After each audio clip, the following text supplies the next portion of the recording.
Okay, Passengers was a late 2016 film, pretty much starring Chris Pratt and Jennifer Lawrence. I'm going to read some of the Netflix sleeve. I'm going to leave off the last sentence.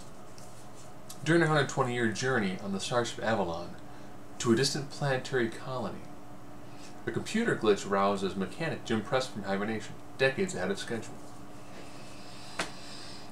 He's awoken 90 years before. He's not the only computer glitch. Why?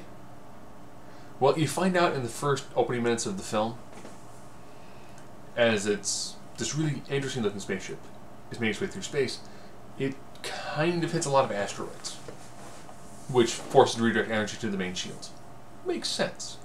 This is your opening like 4 minutes of the film. Then you spend a half an hour with just Chris Pratt. And I'll be honest, it's a pretty solid half hour. You can see him going from, what am I going to do? What am I going to do? To, you know what? I'm just not going to wear pants. It's rated PG-13 for Chris Pratt, but. And later Jennifer Lawrence character wakes up. And now, since they're your two primary characters, they have awkward chemistry, which makes sense given the situation. They're developing some pretty decent chemistry. So it begins as kind of a castaway movie, then into a romantic movie, and then the end of it is them just trying to figure out what's going on in the ship and everything that's going wrong. So it builds the suspense in the first like 2/3 of the film for the last third of the film, where now all of a sudden it's like a sci-fi action survival movie.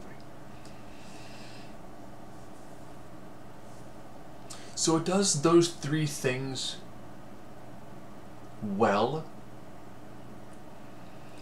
but it just feels odd when you watch it. Like, certain things just don't quite fit the way they feel like they should. And with this film being about an hour and 50 minutes, it's hard to recommend.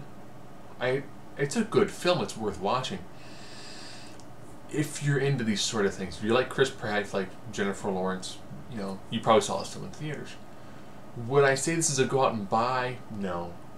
This was a spot in my Netflix queue.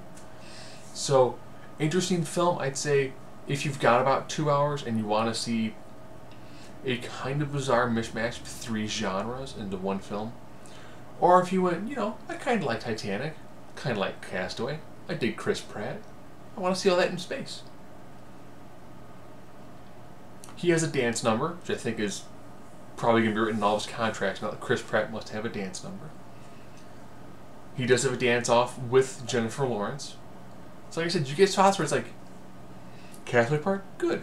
The romantic part, good. The sci-fi survival part, also good. They just, it feels like these really hard tonal shifts about every 40 minutes into the film, give or take. They make it kind of a jarring experience.